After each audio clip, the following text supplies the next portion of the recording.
everybody. It is Saturday, May 24th, and you know what that means. It's time for the High Risk Wrestling Podcast. I am your host, betting it's all, not all in just yet. Well, that defeats the purpose of betting all. It is me, Jeremy Pierce, and tomorrow night, one of the biggest shows of the year, AEW is bringing us Double or Nothing. I'm very excited for this pay-per-view. First things first, check out the socials. Charismatic Creations on Facebook and YouTube. Charismatic_Creations 52 on Instagram. And of course, the 215 on Twitter. And like I said, Double or Nothing is here. It's arrived. And we've got a really solid card. You know how we do these things. We're going to preview the matches, how we got to where we got. Make our predictions and, get ready. But for now, you know what's next. So just go on and hit my music.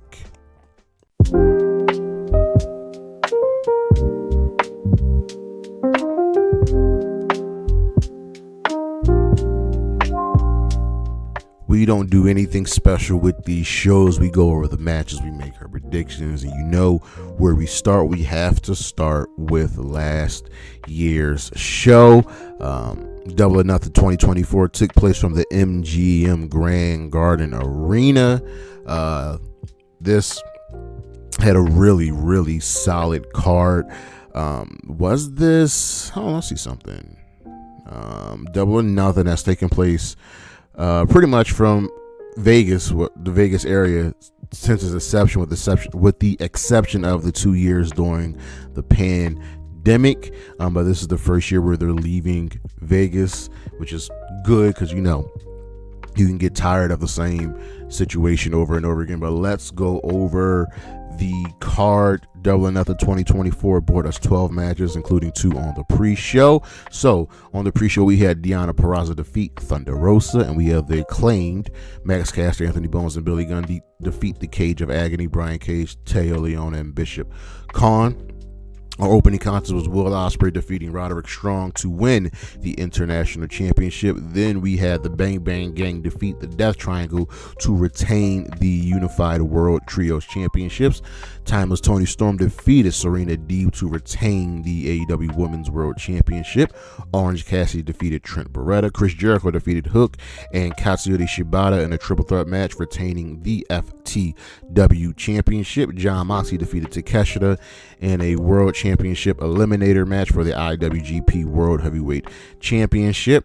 Adam Cole defeated Malachi Black by technical knockout, retaining the TNT Championship in a barbed wire steel cage match. This was the match where Copeland got injured. Mercedes Moné defeated Willow Nightingale to win the AEW TBS Championship. Swerve Strickland defeated Christian Cage to retain the AEW World Championship, and the main event was Anarchy in the Arena with the team of the Elite, Matt Jackson, Nick Jackson, Kazuchika Okada, and Jack Perry defeating Team AEW, Bryan Danielson, Darby Allin, Cash Wheeler, and Dax Harwood, collectively known as FTR. That was a fun show.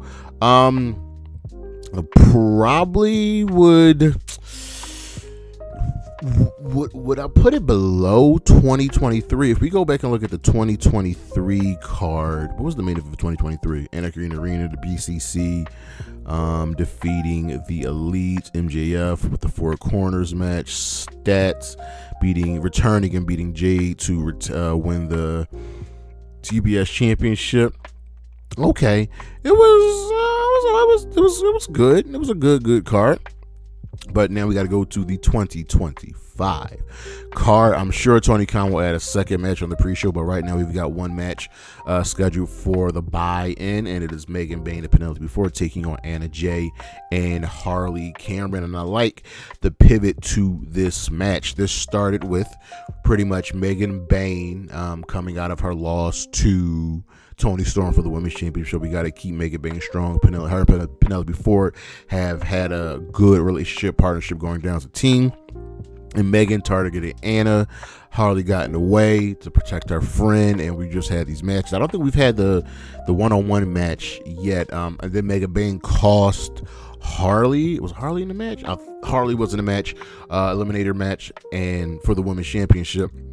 and all roads lead to this. I am very much surprised this is not a street fight, only because I know Anna and Penelope, this is what they do. You know what I mean? They're legends of the street fight game in AEW, but it makes sense not to make it a street fight just because we have the Anarchy and Arena match on the main card. Now, this is a toss-up. If we go and look at Megan Bayne's record, she's undefeated in tag competition, with the exception of before she came into the company, because she wrestled a couple matches. She wrestled a bunch of matches on Dark early in 2021, but when our official debut came, she has one loss, and that is to Toni Storm. So the question is, do they give Megan and Penelope the win, or do they give Anna and Harley the win? Everybody's great here. Harley's a fan favorite. Anna's a fan favorite. Harley can get anybody over. And Harley has taken some losses recently, but so has Anna in her return. I could see this feud continuing. Megan does have wins over Anna and Harley, so in that case, I'll take Anna and Harley winning. Then we move on to the main show, our opening. I don't know what the opening contest will be, but I'm just going to read this in order that I have it on my screen. We have the Women's Owen Hart Cup Final. Jamie Hayter, Mercedes Mone. The winner of this match receives an AEW Women's World Championship match at All In, Texas, which is taking place Saturday, July 12th. And that show is 7 weeks away, so there's plenty of time to build to that. For the longest time, many of us believed that Mercedes Mone would win. Mercedes defeated Athena to reach the finals in a fantastic match. Jamie Hayter defeated Chris Statlander, and the Mercedes Athena match was a dream match, but I feel like there's something more coming. You could really say the big money match is obviously Mercedes Mone versus Toni Storm. That is the big money match. But there's this pushback that I have in my bones where Jamie can get revenge on Mercedes, because remember, ladies and gentlemen, it was Double or Nothing 2023, I believe, where Toni defeated Jamie Hayter for the championship. Jamie was hurt. Toni was the bad guy at that point. So Jamie is well within her rights to get some revenge. So the toss up here is, well, do you go with the big money match between Mercedes and Toni, or do you have Jamie get revenge? This is going to be a fantastic affair, and the wild card here is Athena. Athena lost that legendary match and was just gone, and I think when someone is gone, they're coming back, and we can get a rematch between Athena and Mercedes. We can do Jamie and Toni. Like, I really would like to see that happen, but Mercedes still has the TBS championship, and I can't picture the TBS title not being defended at All In, and that's where I think Mercedes loses here. I think she has to defend that championship against Athena, and then we can run it again, you know what I mean, Mercedes and Toni Storm. So I'm actually going to take Jamie Hayter to win this match and go on to All In to face Toni Storm. Then we have the AEW World Tag Team Championships are on the line, as the Hurt Syndicate will be defending the championship against the Sons of Texas, Dustin Rhodes and Sammy Guevara. This is interesting. This is very, very interesting. And the fact that the winner of this match is a foregone conclusion. It's going to look like the Hurt Syndicate is going to lose because of MJF. Like, MJF's not on his card, but he's going to be there. But you know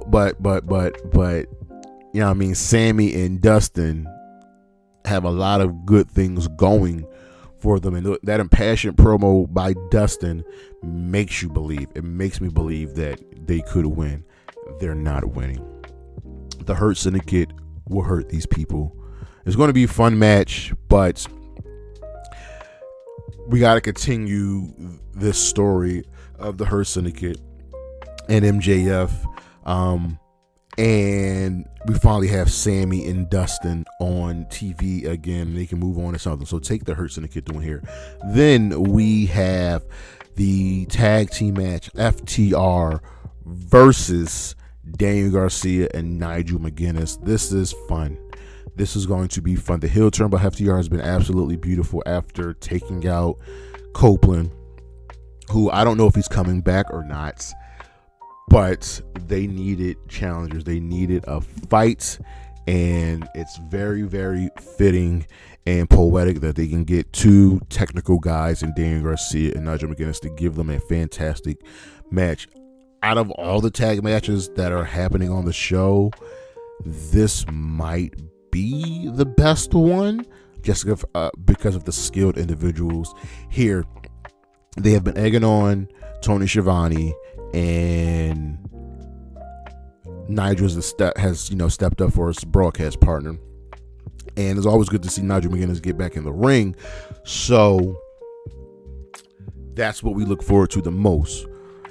You have to give FTR the win here in this match. It's okay for Daniel to lose. It's okay for Nigel to lose. They can always get the W back, but FTR's got to win here to solidify this, so we can build them up to another tag team match, another tag team shot. I like them to win here. I think it's going to be a really entertaining match. It's just going to be really, really good to see Nigel McGuinness back in the ring again. Then we have Mark Briscoe versus Ricochet in the most random match on the card, a stretcher match. What? Why? Okay, it's here. It's happening. It's essentially happening because Mark is just tired of Ricochet's shit. You know what I mean? Ricochet's been absolutely fantastic since coming to AEW. Do not let anyone tell you differently, okay? And Mark's always a fan favorite. Ricochet has been just an amazing heel, and this is a match that's a toss-up. You know what I mean? That is going to be fun. There will probably be a few people involved. Someone to help Mark, someone to help Ricochet. Mark came in to help out Zach Gowen. So this is where we're at. And Ricochet needs this W. Mark is a guy who's untouchable. He can lose matches and always be over and get his wins back. We got to build a Ricochet to something, whether that's a Continental Championship, whether that's a TNT Championship, whether that's the International Championship. I like Ricochet to win here.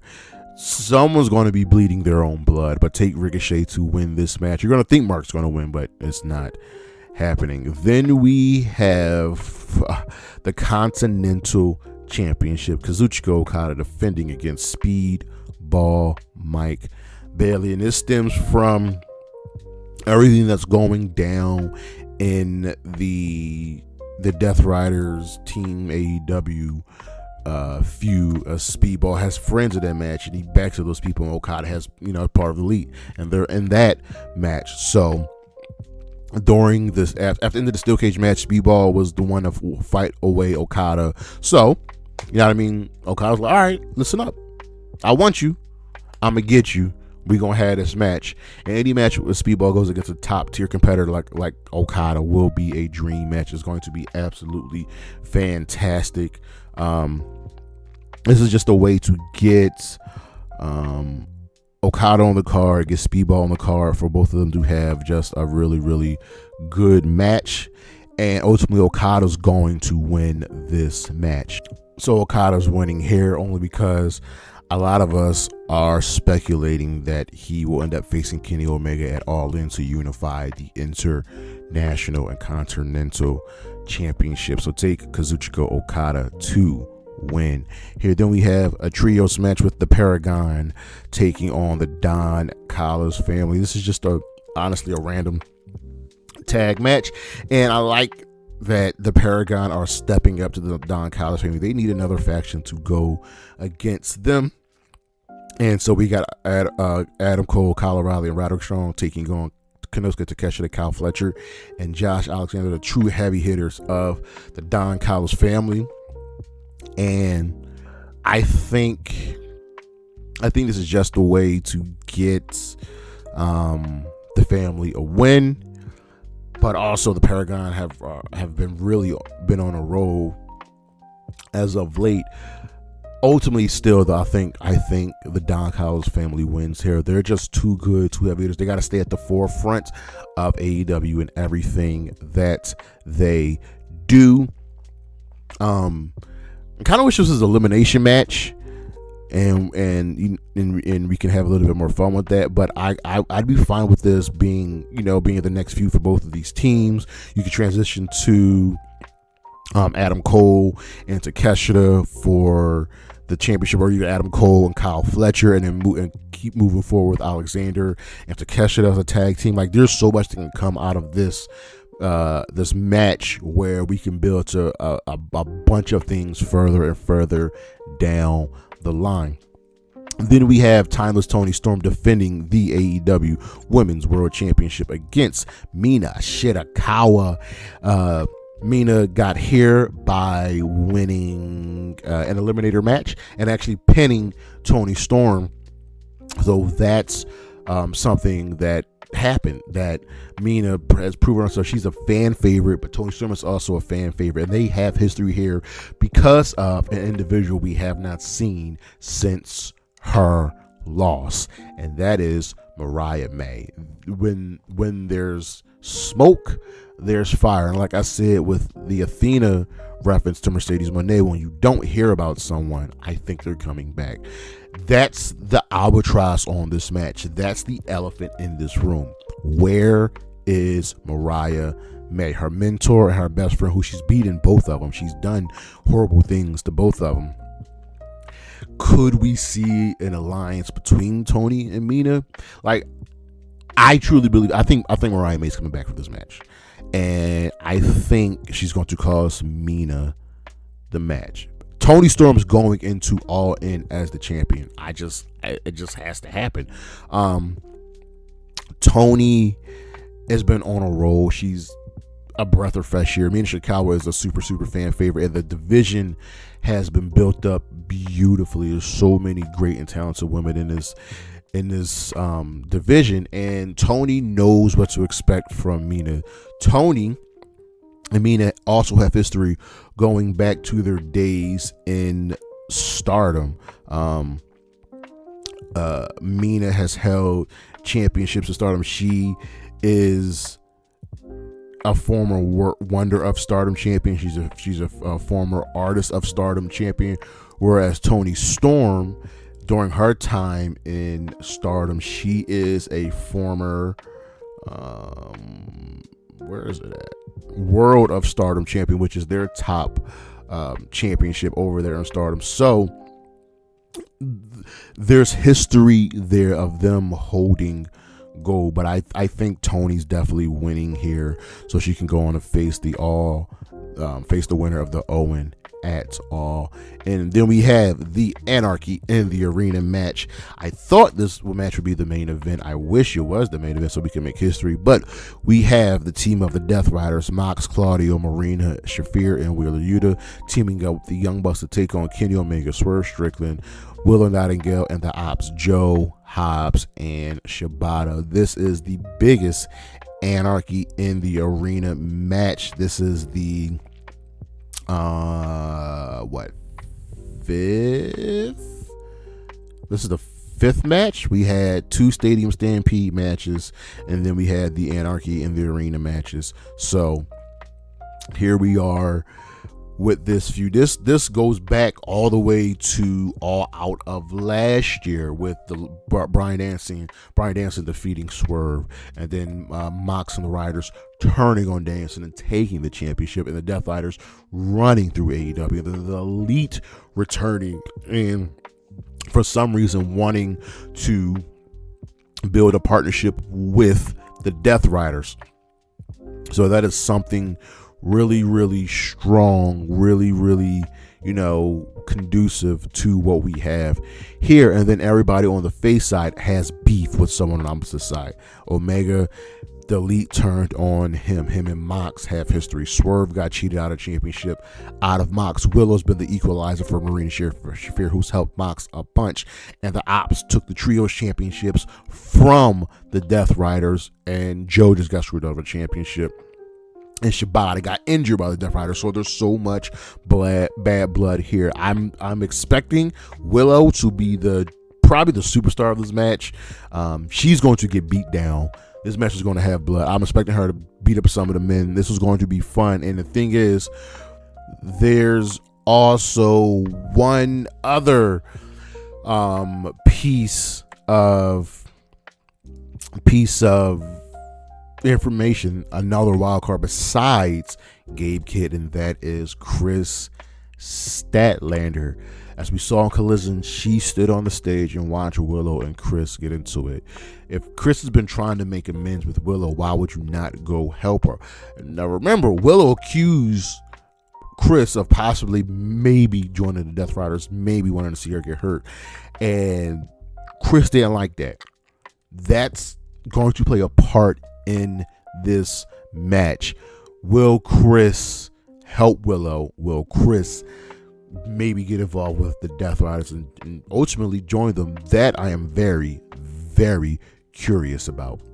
Will this continue the kind of downfall we think of for the Death Riders? And remember, Gabe Kidd is going to be a part of this match. He's just not going to show up and cause havoc like he's done these last couple weeks and not be this match. Gabe Kidd is going to be here, which means I think Hook's going to be here to equalize Gabe Kidd, because whatever happens in this match is going to move forward with All In. We're going to get a bunch of really good stuff coming out of this match. So I believe Mox is losing at All In. So do you give the Death Riders one more win? And remember, Okada's not in this match, and his biggest rival Omega is in this match. So there are so many moving parts. This is going to be booking nightmare, but also Anarchy in the Arena matches are always fun. They're entertaining. They're battles.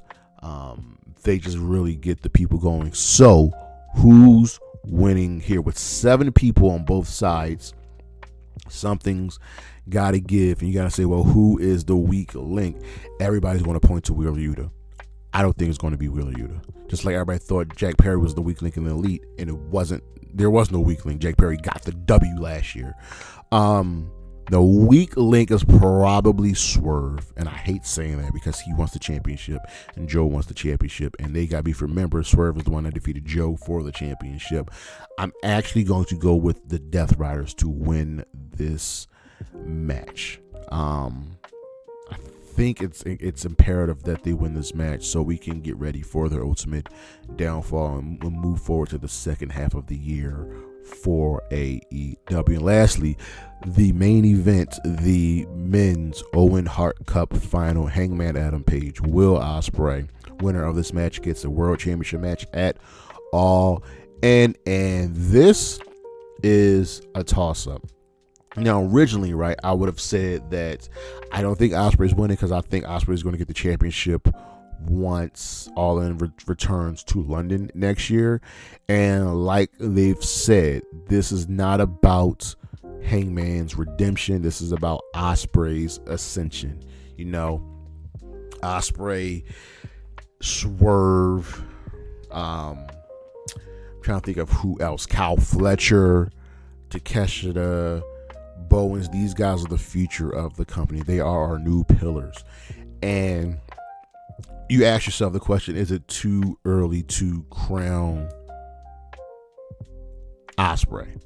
Hangman's already a former champion, so do you crown Ospreay? But do you give Hangman that redemption? Do you make him feel better? Does he really, truly, ultimately get his smile back? That is a very, very tough question. This match is going to be absolutely fantastic. Look, we know how AEW pay-per-views go. This is going to be a hostage situation.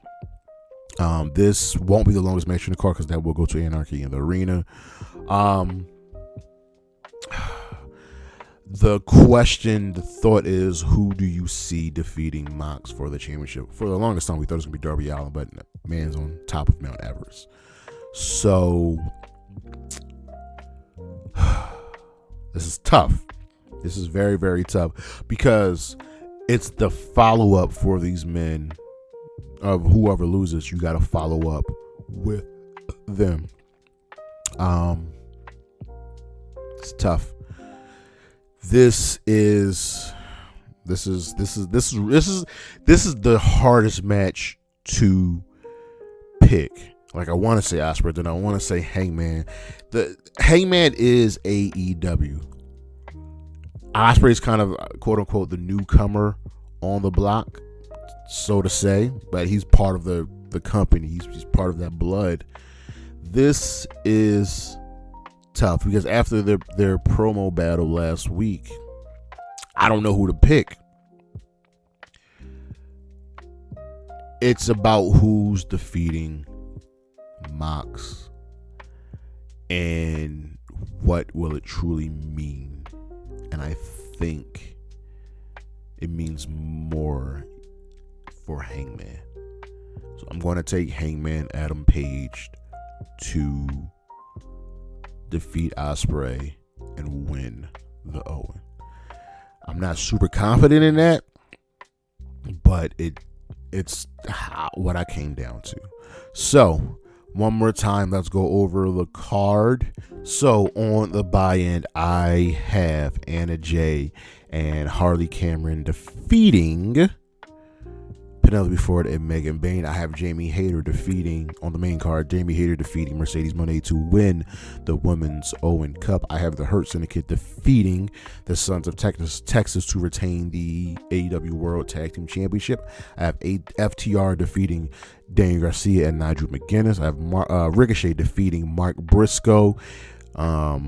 In the stretcher match, I have Kazuchika Okada defeating Speedball Mike Bailey to retain the Continental Championship. I have the Paragon. I have the Don Callis family defeating the Paragon. I have Timeless Toni Storm defeating Mina Shirakawa to retain the Women's World Championship. I have the Death Riders from the Young Bucks winning Anarchy in the arena. And in the main event, I have Hangman Adam Page defeating Will Ospreay to win the Men's Owen Hart Cup. But that is our show. Let me know what you guys think. Let me know who you think is going to win. Look on the screen what we got coming up for the rest of the month. We got one more week left for May, then we move over to June.